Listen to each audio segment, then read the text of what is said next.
As we have finally entered the summer, we have kicked off our series on the Beatitudes. Now, I know we've been going through it this whole week, but just to recap real quickly, the Beatitudes are a series of blessings spoken by Jesus at the beginning of his famous Sermon on the Mount. The 9 describe different attitudes and characteristics of those who are a part of God's kingdom and the blessings they receive. This week, we have been focusing on the first one, which is, "Blessed are the poor in spirit."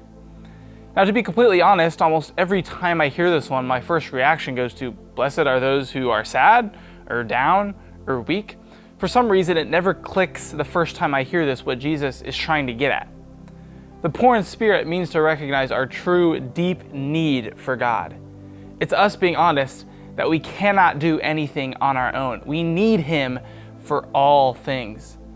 It's really spiritual humility and the realization that no matter what we do, what we accomplish, what we achieve, how good we act, nothing can earn us a place in heaven. So Jesus begins the Beatitudes by saying, "Blessed are those who are humble for God." Now, as followers of Christ, our lives are full of ups and downs. And if you're like me, which I assume most of you are, your relationship with Christ is also full of ups and downs. Obviously, we would all like it if our walk with Jesus was always great and always growing, but unfortunately, none of us are perfect, and that's the reality we live in. So in the lows of life, when we are struggling and needing help, we can recognize that without Jesus, we are nothing. Through Him, we can do all things, and because of Him, we are saved. Now, sometimes, on the flip side, I feel like we can get ahead of ourselves and possibly trip up.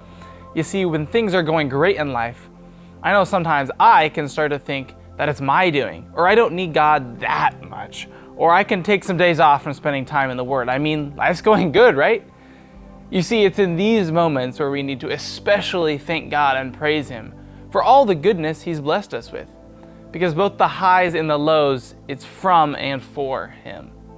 So this week, if life is a high or a low or somewhere in between, and I hope it's a high for you, let's remember to be humble before God. Because no matter what, we still need Him, and He's always there for us.